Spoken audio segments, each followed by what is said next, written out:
Mesdames, Messieurs, bonsoir. Ravi de vous retrouver pour ce 6e numéro de la nouvelle saison de votre émission Club Média 7.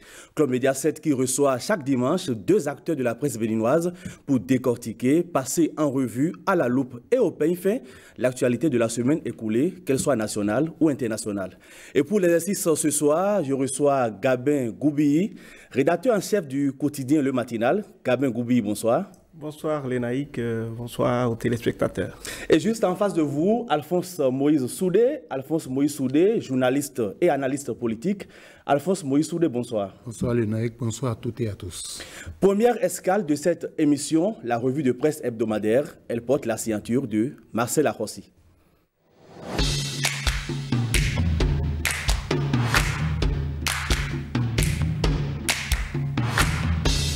Les institutions internationales de notation des performances économiques sont unanimes sur la résilience de l'économie béninoise. Résilience dont les raisons sont exposées lundi dernier par le quotidien de services publics que plusieurs institutions internationales, souvent concurrentes, spécialisées dans la notation des performances économiques, classent le Bénin à des niveaux satisfaisants n'est pas fortuit. C'est la conséquence logique de la mise en œuvre du programme d'action du gouvernement. Explication de Wilfried Léandre Hongwedi, secrétaire général adjoint et porte-parole du gouvernement au cours d'une intervention médiatique le 17 avril. Et pour lui, il ne pouvait en être autrement, puisque tout se met en place avec méthode et rigueur pour construire une économie résiliente. Et les premiers effets se constatent aisément. En maintenant donc la note B+, l'agence Fitch n'a fait que peindre une réalité que vivent au quotidien les citoyens, selon le porte-parole du gouvernement. Fonction technique et administrative des mairies, les titulaires des postes connus. Ils sont 385 retenus après tirage au sort selon le journal Notre Époque. Elle est désormais irréversible, cette réforme de la décentralisation selon le quotidien La Presse du Jour, qui publie mardi dernier l'intégralité de la liste des candidats retenus. Le rituel aurait été le même que pour le tirage des secrétaires exécutifs, avec toujours une discrimination positive en faveur des femmes. Au terme du tirage au sort, selon La Nation, certaines communes ont été jumelées pour certains postes, en l'occurrence les responsables des affaires domaniales et environnementales et les responsables des systèmes d'information. Une même personne occupera ces deux fonctions dans 2 communes. C'est le cas pour Ouida et Pomassé,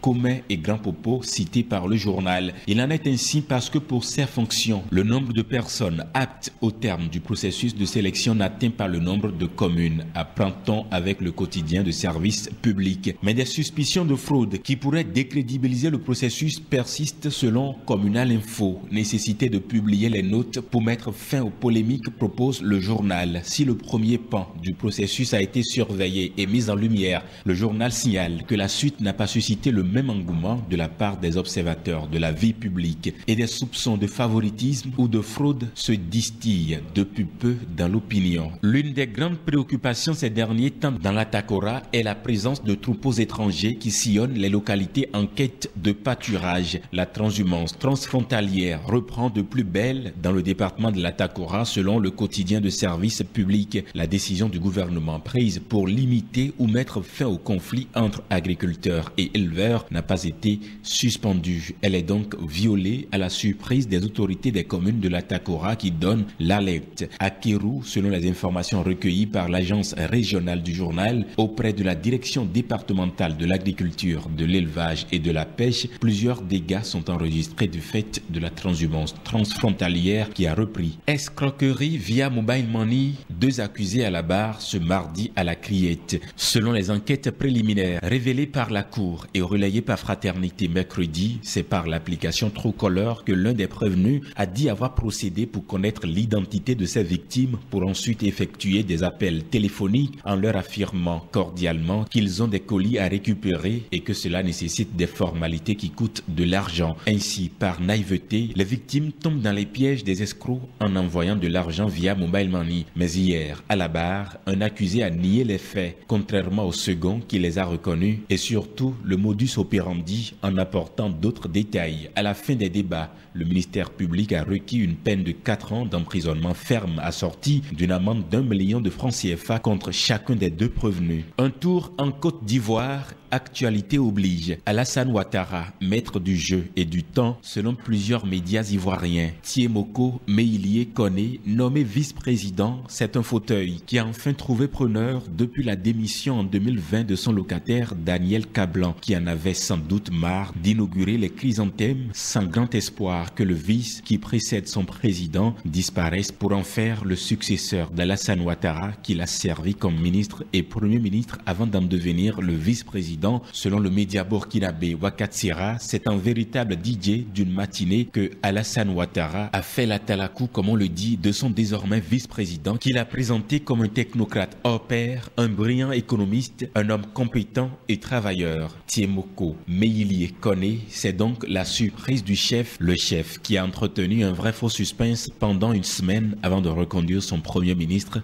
démissionnaire. Finissons avec la revue de quelques grands titres de la semaine au plan national. Le progrès, numérisation de l'administration publique, le port autonome de Cotonou parmi les plus innovants de l'Afrique de l'Ouest. Fraternité, déviance sexuelle sur la toile, un instant de plaisir et une vie détruite. Le Soleil Bénin Info, proposition de loi pour s'attribuer une pension de retraite que cache cette manœuvre parlementaire. La Nation, stabilisation des prix de cession des intrants agricoles, une exonération de 31,5 milliards de francs CFA aux producteurs. Le Télégramme, Conseil des ministres du mercredi 20 avril 2022, les critères d'attribution des logements sociaux définis. Le Matinal, Conseil des ministres, conditions excessives de participation législative de 2023, les démocrates comme en 2021. La presse du jour, renforcement du système numérique, le port autonome de Cotonou, classé dans la loge des ports les plus digitalisés de l'Afrique. Et Vif d'Afrique, vague de coopération des pays africains avec la Russie, la France-Afrique, de plus en plus obsolète.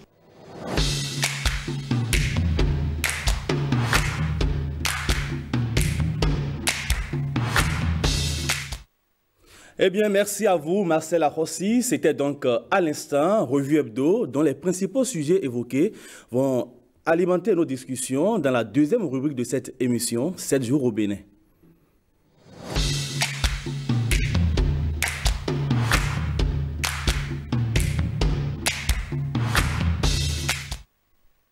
Gabin Goubi, on en sait désormais un peu plus sur les modalités d'attribution et de commercialisation des logements sociaux et économiques.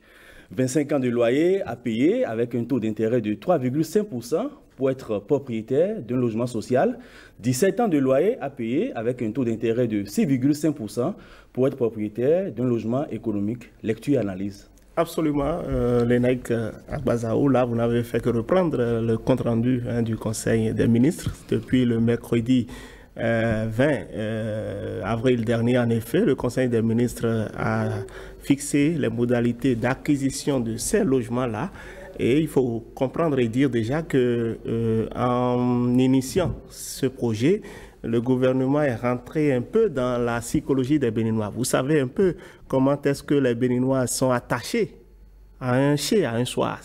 Comment est-ce qu'ils sont attachés à rester quelque part où ils peuvent vivre à l'aise. Le Béninois est attaché à une maison, à un domicile. Le Béninois peut consacrer toute une vie à construire une maison. Absolument. Et ce n'est pas facile aussi. Il faut cotiser, mettre beaucoup d'argent de côté si vous êtes déjà en location, faire face aux frais de location mensuels et mettre quelque chose de côté sur des années, ce n'est pas du tout facile. Et donc là, c'est en quelque sorte une facilité, une opportunité que le gouvernement est en train d'offrir à ces Béninois qui ont un projet de s'établir quelque part, d'avoir leur propre maison.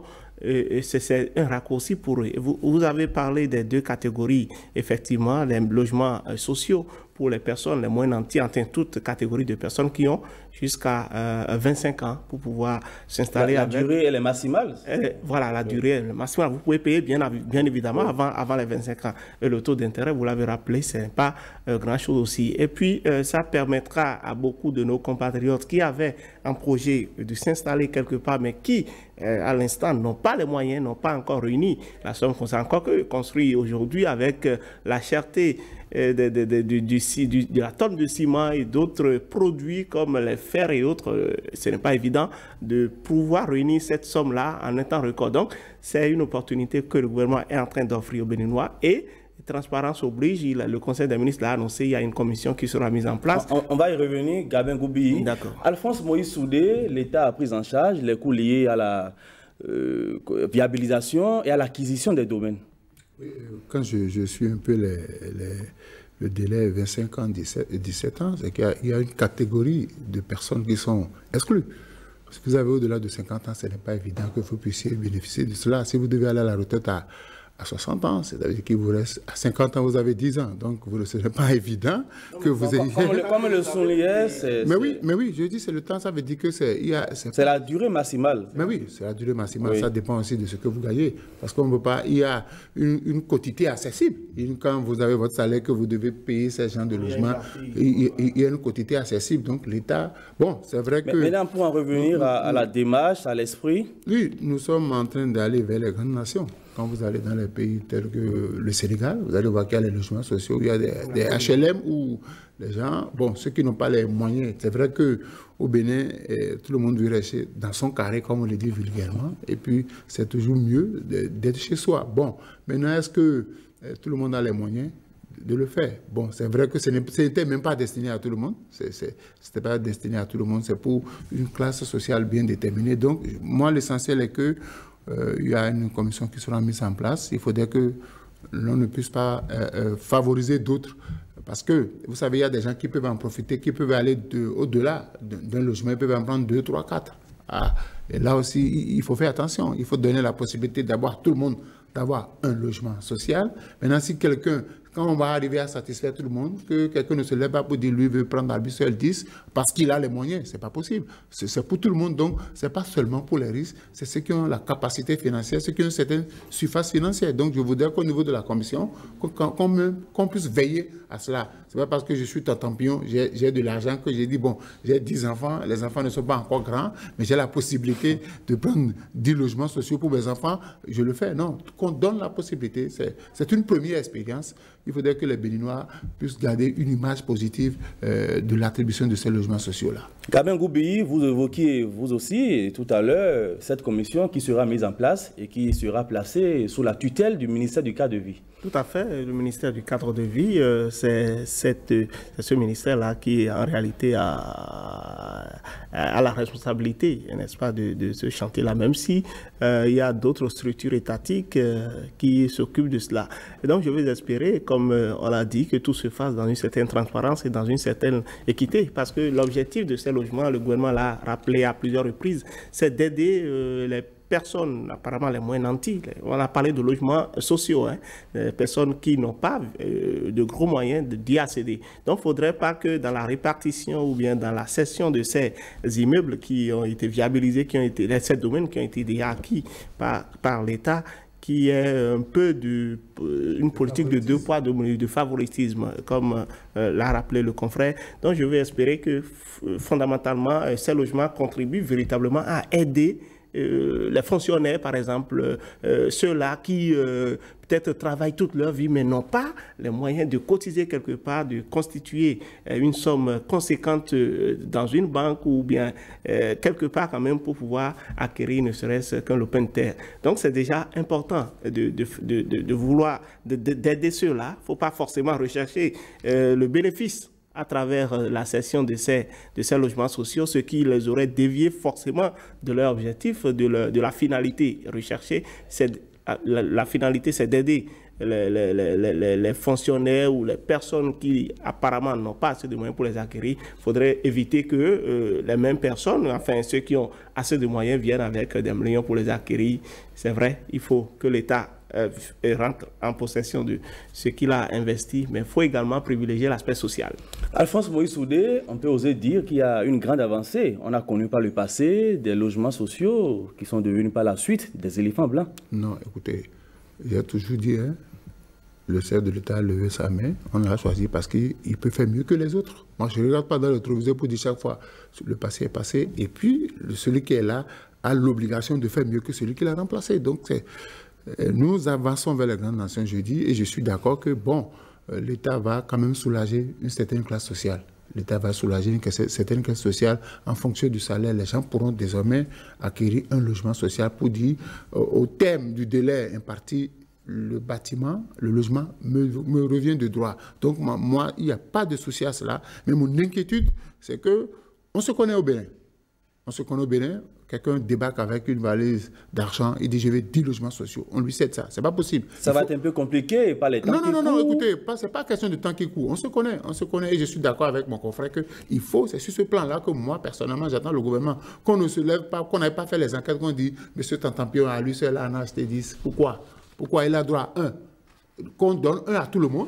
S'il y a un excès, on va faire encore un second tour. Parce que tout ce qui est là, si tous les Béninois qui désirent avoir le logement mettent les moyens, ça ne va même pas suffire à tout le monde. Mais il ne faut pas que quelqu'un se dépêche pour aller tout prendre. Gabin Goubi, social, on en parle toujours. Par rapport à la campagne agricole, le gouvernement a décidé de subventionner l'achat des pesticides, des intrants, également des engrais. Alors, à cause de la cherté actuelle, du coût de la vie, des chocs exogènes également. Absolument, je pense qu'il faut saluer tout ce que le gouvernement déploie comme effort pour pouvoir alléger la tâche et soulager quand même les producteurs. Parce que tel que l'état des lieux a été fait, tel que la situation a été décrite, la campagne agricole en cours courait inexorablement à une certaine ruine. Donc le gouvernement a cru devoir prendre ses responsabilités. Ce n'est pas facile. Vous savez, le contexte, ce que nous vivons, c'est les conséquences collatérales, je peux dire, de la pandémie de Covid-19, où le prix des intrants, comme beaucoup d'autres produits d'ailleurs, a flambé. Le coût du fret également qui s'est envolé. J'ai suivi les explications du ministre de l'Agriculture, de l'élevage, de la pêche sur votre plateau, qui a expliqué un peu la philosophie du gouvernement en décidant de venir au secours de ces fonctionnaires-là. Je pense qu'il faut, de ces producteurs et agriculteurs, je pense qu'il faut saluer cela. Parce que ce n'est pas évident que les produits, les intrants que vous avez l'habitude, les engrais notamment, par exemple, que vous avez l'habitude de payer à une certaine somme, puis tripler de prix en un temps record. C'était difficile à supporter pour ces producteurs-là et il y avait des pertes qui étaient en perspective, parce que quand vous cultivez par exemple sur une portion de terre donnée, vous devez vous attendre à engranger un certain nombre de bénéfices. Donc tout calcul fait, ce n'était pas motivant et ça pourrait induire quand même une certaine famine, une certaine insécurité alimentaire. On l'a dit également dans le compte rendu du Conseil. Donc le gouvernement a fait le point de tout cela.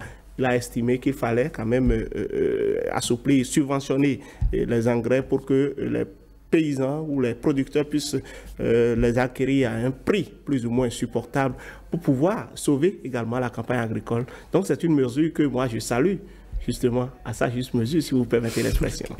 Alphonse Moïse Soudé, c'est plus de 31 milliards et demi de francs CFA qui sont déboursés pour la cause. Mais je souris parce que la dernière fois, lors de mon passage, j'avais déjà tapé sur ça.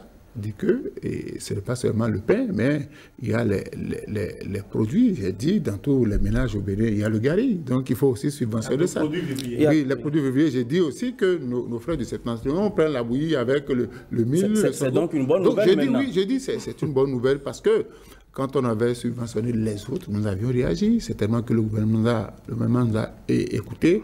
Une chose est de mettre, parce que pour moi, le gouvernement peut avoir de bonnes intentions, voter un budget, mais il faut que ceux qui sont désignés pour le suivi, qu'on soit rigoureux pour que ce qui est réservé aux producteurs aille directement aux producteurs. Parce que c'est eux qui sont les premiers concernés, c'est eux qui souffrent, c'est eux qui sont sous le soleil, la pluie, c'est eux qui travaillent. Donc, ils ne peuvent pas travailler et au terme de la campagne, ne pas pouvoir rentabiliser leurs efforts. Donc, je dis, il faut qu'il y ait un suivi et que chacun puisse bénéficier de ce qu'il lui revient de droit. Il ne faut pas que des cadres accaparent ce qui appartient aux paysans. Parce que c'est ça ce qu'on a toujours dénoncé quand l'État... Parce que quand on dit milliards, tout le monde dit, bon... désormais, les producteurs sont mieux lotis, mais on se rend compte qu'à la fin, c'est les enfants mal payés de la République. Alors justement, pour l'effectivité de cette mesure, le gouvernement a interdit la réexploitation de ces intrants afin d'assurer la sécurité alimentaire. Tout à fait. C'est vrai qu'il faut mettre sur place des brigades pour contrôler, parce que vous savez, quand les gens veulent opérer Et la réexploitation, c'est la nuit. Hein. C'est la nuit que tout le monde paie parce que tout le monde dort la nuit. Au moment où on dort, on ronfle. Certains profitent pour faire leur commerce. Donc, il faut faire appel à la vigilance parce qu'aujourd'hui, c'est ça la vigilance.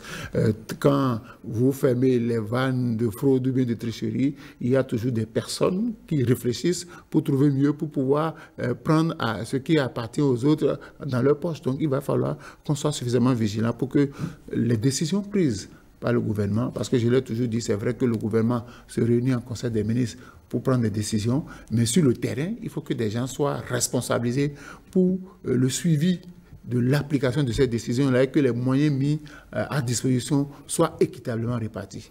Gabin Goubi, cette mesure ou cette décision va permettre au peuple béninois de ne pas être victime de la famine. Absolument. Je parlais tout à l'heure de l'insécurité alimentaire. Je peux oser dire, toute proportion gardée, que nous sommes désormais à l'abri avec toutes ces mesures que le gouvernement est en train de prendre. C'est vrai que ça a un coût sur notre économie et c'est la preuve aussi que nous avons suffisamment de marge de manœuvre pour puiser dans notre caisse publique pour, si on a l'occasion ou si la possibilité de secourir et d'équilibrer les choses avec ce contexte assez difficile où, à côté même de la cherté des produits dont nous parlons, il y a le problème surtout de leur indisponibilité. Vous avez vu les explications du ministre de la Culture, du Commerce et de l'Industrie la dernière fois par rapport à la pénurie des hydrocarbures. Le gouvernement est dans une philosophie d'assurer une certaine disponibilité de ces produits-là. Donc, c'est des efforts supplémentaires. Je vais espérer, comme Alphonse Moïse Soudé a eu à le dire tantôt, qu'il y ait de l'équité ou on trouve les mécanismes adéquats pour que les subventions aillent effectivement à la disposition entre les mains de ces producteurs qui sont visés, mais également trouver le mécanisme parce qu'il ne sert à rien que le gouvernement débourse de l'argent pour subventionner les intrants qui sont censés aller au profit de nos producteurs, de nos paysans pour sauver la campagne agricole et que je ne sais pas quelle alchimie, ces intrants ou ces produits-là soient dispersés, infiltrés au niveau de nos frontières pour aller ailleurs, ça va bénéficier à d'autres. Donc il faudrait veiller à ce qu'on trouve le mécanisme de sécuriser nos frontières, de sécuriser toute poche où on peut faire fuir ces intrants-là, parce que ça ne profiterait pas en définitive au peuple béninois, contrairement à l'objectif qui est visé par le gouvernement en mettant ces subventions-là à disposition. Donc, il faut installer des brigades, comme l'a dit le confrère, pour que véritablement on puisse bénéficier de cela et être à l'abri de la famine avec déjà tout ce qu'on vit. Je pense que si on devrait faire face encore à l'insécurité alimentaire, ce serait vraiment déplorable. Et je veux compter sur la bonne foi de nos producteurs, de ces paysans bénéficiaires de ces subventions, mais également de tout le peuple béninois, toutes personnes qui auraient quelque information par rapport à la dispersion de ces intrants, de ces subventions, qu'ils puissent dénoncer pour qu'on puisse mettre la main sur ces personnes indélicates qui s'aventureraient, n'est-ce pas, dans ces basses manœuvres-là. Alphonse Moïse Soudé, on va évoquer un autre sujet. C'est aussi une décision issue du dernier Conseil des ministres. Elle est relative à la situation des étudiants béninois boursiers en Russie à cause de l'invasion russe en Ukraine. Ces étudiants-là sont sevrés des allocations qu'ils percevaient de la part de l'État russe. Le gouvernement béninois a décidé de prendre ses responsabilités, de voler à leur secours. Il a été décidé d'un appui financier ponctuel au vu de la situation. Tout à fait. Quand vous avez eu l'opportunité d'aller à l'extérieur et que ce qui vous est destiné ne vous vient pas, vous êtes perturbé, ça bouleverse votre vie. D'autres ont choisi, j'ai lu dans le communiqué, il ne faut pas qu'on donne la possibilité aux gens d'écourter leur formation, parce que quand vous n'avez pas les moyens, un ventre affamé ne peut pas aller s'asseoir dans une école pour dire qu'on va étudier. Donc, le gouvernement vient au secours de nos concitoyens. Je crois que c'est normal. Quand il y a danger, il faut que chaque pays sauve ses citoyens. Donc, le Bénin a pris ses responsabilités et il faudrait que ceux-là puisse récupérer. Parce que qu'est-ce qui se passe dans ces genres de situations?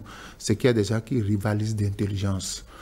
Quand les autres ont de difficultés et que l'État décide de leur venir en aide, il y a de ces personnes mal intentionnées qui pensent que dans ce que l'État a envoyé, et ils ont le droit de puiser une partie qu'ils vont mettre dans leur poche. C'est des situations que nos compatriotes à l'extérieur ont vécues sous d'autres régimes où on dit les gens sont en difficulté, l'État décide de leur envoyer de l'argent. Quelqu'un est responsabilisé pour faire ce travail, mais on fait je retiens, on prend une part et les autres qui sont là-bas, parce que le train de vie... Le gouvernement va y veiller. Oui, c'est pourquoi je dis, en toute chose, il faut la vigilance. Parce que là où vous êtes en train de réfléchir pour améliorer les conditions de vie... Vous êtes de toujours vie, prévoyant. Mais oui. Oh, c'est parce qu'on a vécu ça. Là où vous êtes en train de réfléchir pour améliorer les conditions de vie et de travail de vos compatriotes, il y a d'autres qui sont en train de réfléchir pour voir dans ce que l'État va débourser là, qu'est-ce que je peux prendre pour moi-même sans passer à la vie des autres. Parce que vivre à l'étranger, étudier à l'étranger, dans ces conditions-là, vous savez, il y a des parents qui ont des enfants en Russie qui aujourd'hui ont peur. Avec la situation en Russie, qui ont dit, mais qu'est-ce que nos enfants deviennent? Moi, je salue le gouvernement pour cette initiative. Maintenant, qu'on aille très vite pour que nos compatriotes puissent continuer leur formation, vite finir et rentrer chez eux. On aime mieux que chez soi. Kabin Goubi, ces étudiants, désormais, sont à l'abri de la précarité. Ils peuvent poursuivre les études, suivre les cours normalement. Absolument, en principe, je pense que ça va un temps soit peu soulager leur peine. Qui parle d'étudiants, parle de transport, de restauration, de photocopie, de voilà, tout ça, sans oublier qu'ils sont en guerre. C'est vrai que le soutien que le gouvernement va apporter est déjà largement suffisant. Ça dénote une fois encore du souci du gouvernement, de sa préoccupation de la survie de tout Béninois, que ce soit à l'interne comme à l'international. C'est déjà cette posture-là du gouvernement qu'il faudra saluer. C'est vrai, des gens sont aujourd'hui dans une situation où il est difficile de faire un certain nombre de mouvements. C'est d'ailleurs pourquoi ils n'ont pas accès à leur bourse ou à leur financement pour vivre une vie normale, parce qu'ils sont dans une situation de guerre et de crise. Je vais espérer, moi je ne doute pas de ce que les dispositions seront prises pour que ces fonds-là ne soient pas dispersés, avec la rigueur que je connais à ce gouvernement et la façon véritablement objective de gérer ces genres de situations. Je sais que les fonds iront à disposition. Maintenant, il faudrait également faire un travail psychologique sur ces compatriotes qui sont à l'étranger, parce que justement, ils sont dans un pays qui est en guerre vis-à-vis par rapport à un autre, même si les rapports de force sont en faveur aujourd'hui de la Russie, si on peut le dire, mais il faut toujours être prévoyant et espérer qu'ils étudient dans de meilleures conditions, parce qu'in fine, c'est des cadres qui sont en train d'être formés à l'extérieur, qui ont été envoyés par l'État béninois et qui reviendront et constituer une plus-value pour nos ressources humaines par ici. Alphonse Moïse Soudé, une autre actualité qui aura marqué la semaine écoulée, c'est le lancement du programme d'assainissement de Cotonou. Oui, je crois que ceux qui sont nés à Cotonou et qui ont grandi à Cotonou ont chaque fois subi en saison des pluies les affres de l'inondation.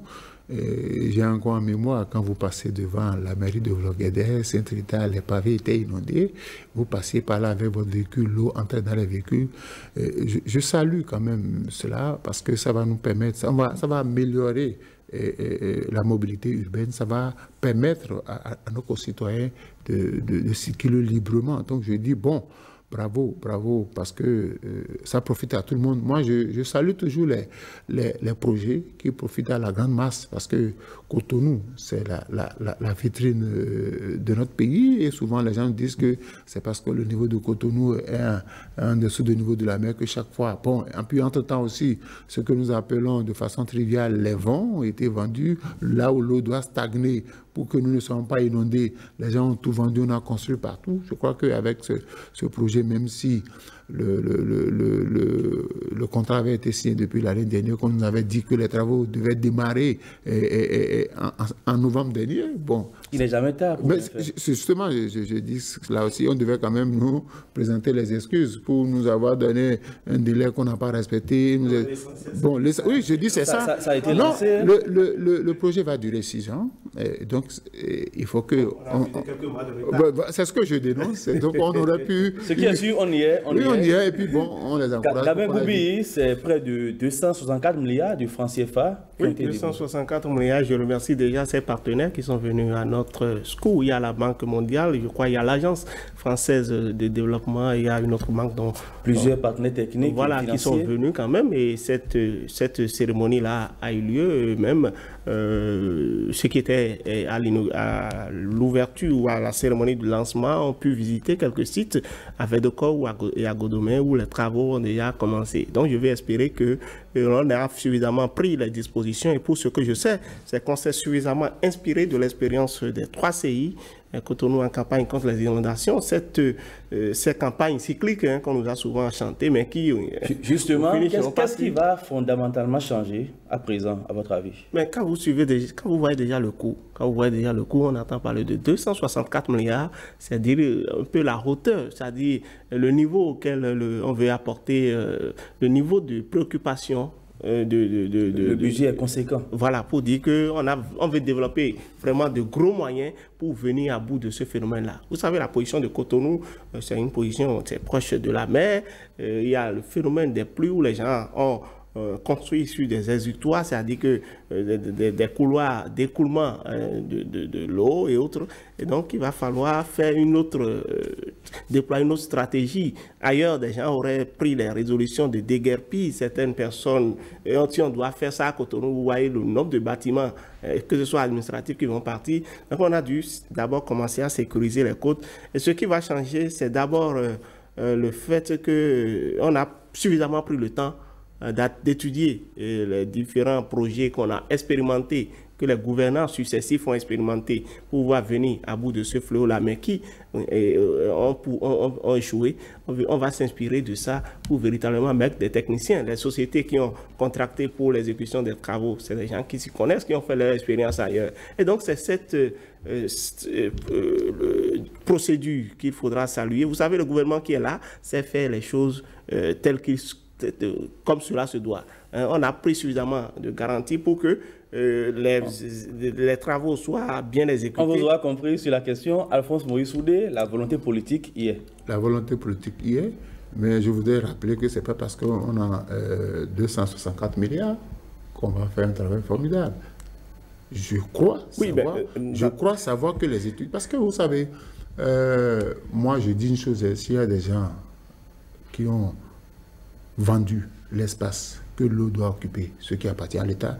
Dans ce domaine, il y a des études techniques qui ont été faites sur le terrain. Si les études techniques recommandent qu'on récupère ce qui appartient à l'État que des gens ont indûment pris, moi je n'ai pas de cœur pour ça. On rase ce qu'il faut raser. Parce que vous voyez, on a grandi à côté les rues où l'eau restait, les gens l'ont vendu. Si maintenant les études techniques estiment qu'il faut récupérer ces endroits-là, ce qui est sûr, les experts, les consultants sont mobilisés. Il faudrait qu'une fois pour toutes, on puisse faire le travail techniquement pour qu'on ne revienne pas dans 10 ans, dans 11 ans, dans 12 ans, dire que encore l'eau continue de nous embêter à Cotonou. Avec le gouvernement actuel, les choses se font dans les règles de l'art. Je ne dis pas que les choses se font dans les règles de l'art. Mais les gens étaient là. Vous savez, c'est pas quand vous êtes au pouvoir, quand vous êtes au pouvoir, on trouve que ce que vous faites est bon. Mais quand vous partez, on découvre ce qui n'est pas bien fait. Donc je dis, il faut bien faire les choses. Parce que cette somme faramineuse que nous avons contractée, c'est que nos enfants, nos petits-enfants vont payer. Il ne faudrait pas qu'on débourse de l'argent, qu'on fasse des prêts et qu'on se rende compte après que l'argent n'a pas... C'est pour la bonne cause. Je suis d'accord pour la bonne cause, mais le projet asphaltage, les marchés urbains, les stades, omnisports. Il faut qu'on fasse les travaux pour que cela dure dans le temps. Moi, c'est ma préoccupation. On vous aura compris, Alphonse Moïse Soudé. Nous allons à présent ouvrir notre fenêtre sur le monde. C'est bien sûr dans la rubrique Interactu.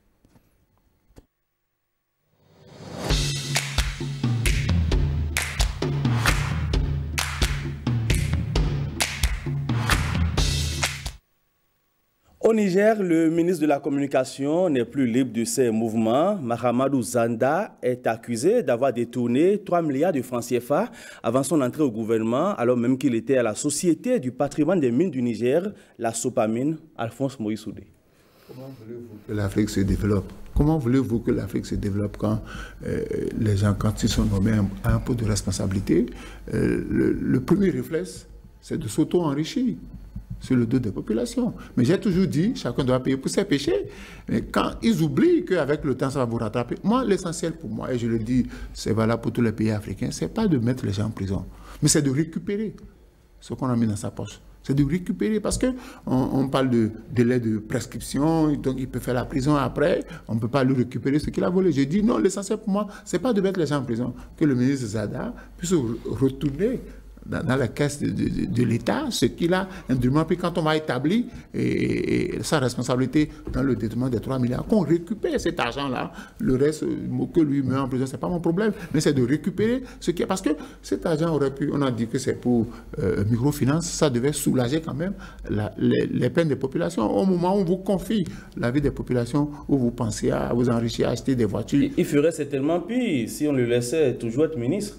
Non, il n'a pas détourné les sous. Non, je dis, oui, c'est son entrée. Mais justement, bon, maintenant, on a vite décelé en lui les talents de corrompus, de corrupteurs. Il faut régler ça et donner de leçons aux autres. Parce que quand vous avez été nommé pour servir la République, il faut d'abord servir la République parce que vous avez un salaire. Vous avez donné un salaire qui vous permet de vivre décemment. Mais il ne faut pas chercher à prendre ce qui a pas. Parce que les microfinances, généralement, ce n'est pas pour les gens qui gagnent bien leur vie, c'est pour les gars petits qui veulent entreprendre des activités. Donc, si le gouvernement crée des fonds pour aider ceux-là que vous avez la responsabilité de gérer, il faut gérer décemment. Parce que c'est le problème de l'Afrique. Vous savez, les bailleurs de fonds, les partenaires techniques nous observent.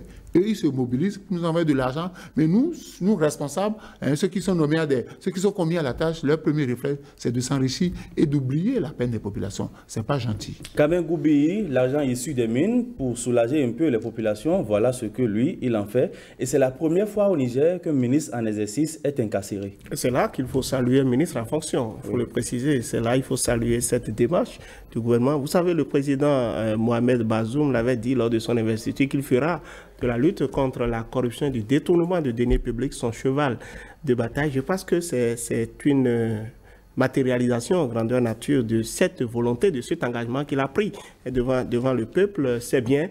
C'est un exemple qu'il faudra suivre parce que si chacun doit se mettre à voler impunément, détourner les sous de l'État, je pense que quand est-ce qu'on aura l'occasion véritablement de faire face aux enjeux de développement. Donc moi je pense que la commission ou les autorités judiciaires du Niger doivent taper fort du poing sur la table parce qu'il s'agit également de crédibiliser la gouvernance politique dans ce pays-là. C'est vrai que dans beaucoup de pays africains on laisse faire. C'est triste qu'à un moment donné dans notre pays également on a laissé faire ce genre de situation-là où on trouve toujours le mécanisme d'innocenter ou bien de ne pas condamner, de ne pas poursuivre la personne. Il faudrait qu'on mette fin à ça un jour si on veut vraiment se développer. Je sais qu'au Niger, il y aura beaucoup de pression sur la justice, peut-être même vis-à-vis du président pour demander à ce qu'il y ait de la clémence par rapport à cette situation-là.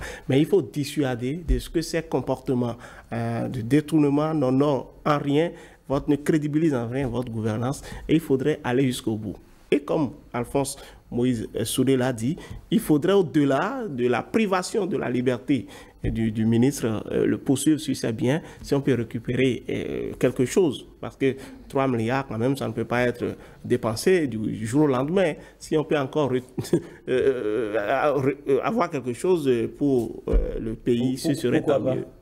Alphonse Moïse Soudé, ce dimanche, les citoyens français se rendent aux urnes pour le compte du deuxième tour de l'élection présidentielle. Vous avez suivi le débat d'entre-deux tours entre Emmanuel Macron et Marine Le Pen? Vous savez, ce qui m'étonne chez les Français, c'est quand c'est Le Pen, la famille Le Pen, qui réveille les Français.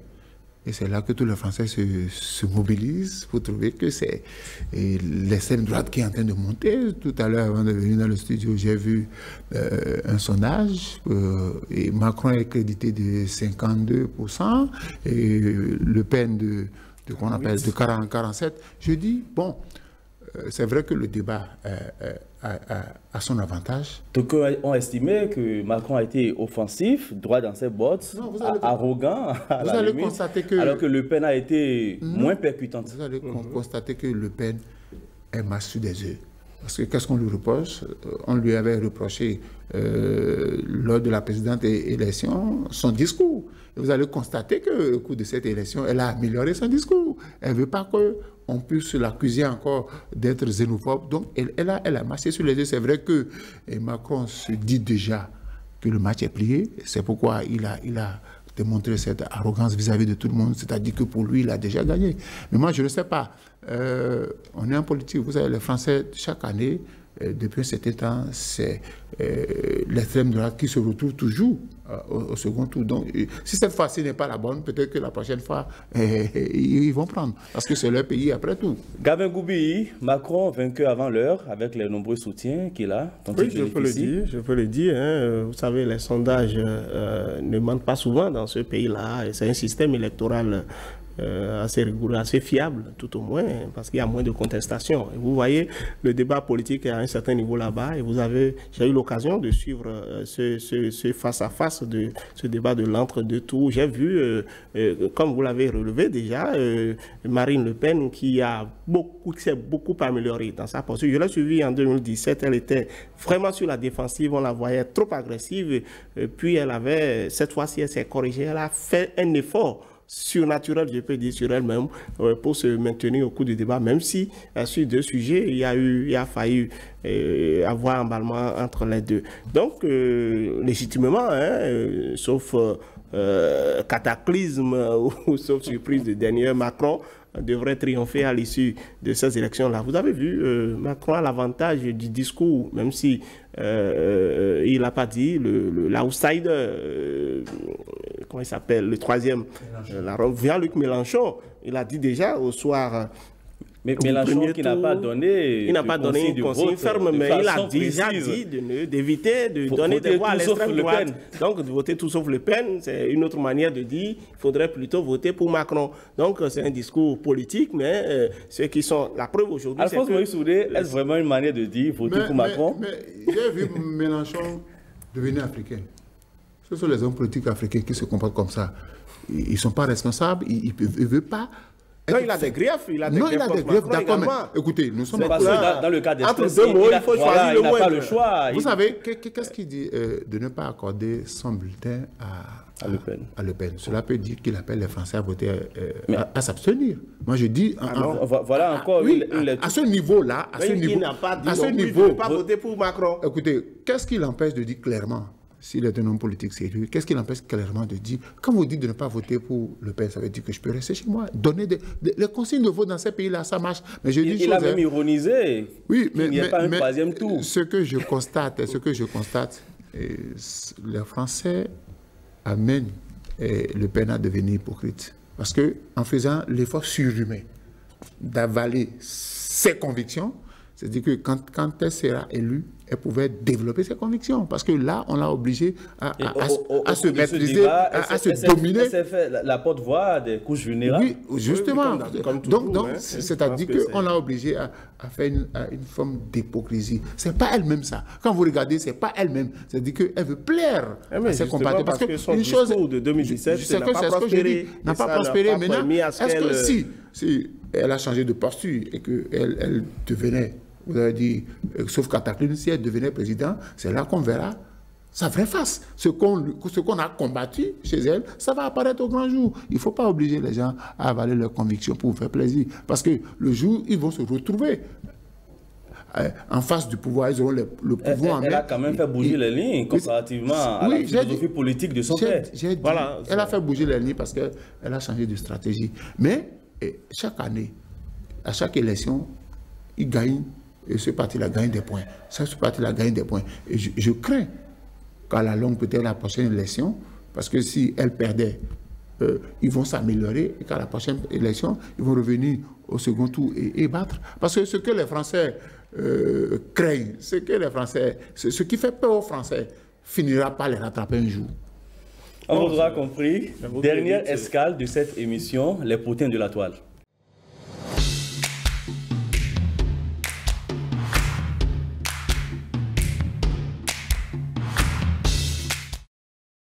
Les potins de la toile s'intéressent au chou gras des internautes et cette semaine, c'est la libération de la ceinture du stade de l'Amitié, Général Mathieu Kérékou, qui a réellement fait le buzz sur les réseaux sociaux.